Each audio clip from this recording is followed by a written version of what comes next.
before we cut things off, Billy Corgan, when he took over, and you said you started having those conversations with him, did he lay out his vision of the NWA to you? Because, like, I know there's a reputation. For example, Vince McMahon had a reputation of, or other wrestlers, if you didn't have a close relationship with Vince McMahon, you weren't necessarily going to get the push. You were going to have those phone calls with him where he's going to discuss visions. You're going to see where they're going. Is that something you had with Billy? Like, would he call you up and be like, okay, this is what I foresee the NWA's future being. This is why I bought it. This is what I want from it. Was that conversations you had, or was it more just, hey, you're our champion. This is what we're going to do, and we'll go from there? Yeah, somewhere in between. Okay. Billy and I have a great relationship. I mean, I'm not, I'm not on the booking committee. I don't, I don't plan. I mean, we had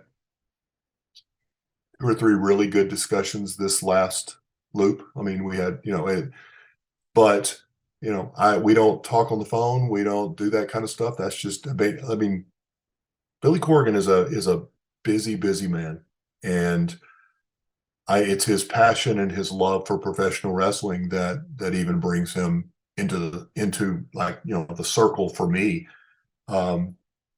Smashing Pumpkins is a worldwide phenomenon that they're touring all the time. It's so we have a really good relationship.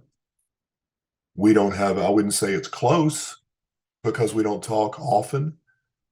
He knows where I stand on things, and he's never hesitant to come up like,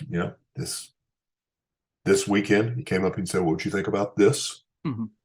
For me, he's not asking about anything going on. He's just saying, "What would you think about this?" And I said, if you think that would benefit us as a company, as long as it makes sense, So I mean, he's not gonna throw anything at me that I don't like without at least asking me. I mean, we did a little thing our last year at GPS Studios, and he was very careful with, "Hey, are you okay with this?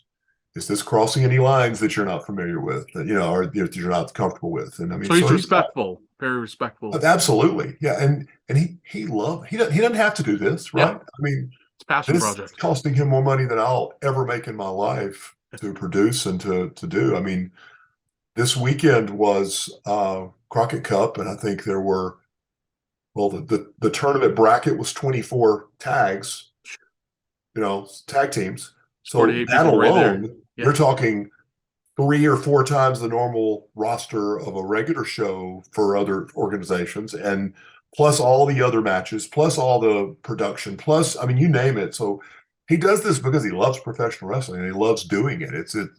It's like mine. It's his passion. So, it's the transition from one to the other. If anybody in the world uh, of the former NWA benefited, it was me by 1,000%. And Billy, Dave Lagana, all of that, they presented me in the most positive light that they could possibly, in my opinion, present me.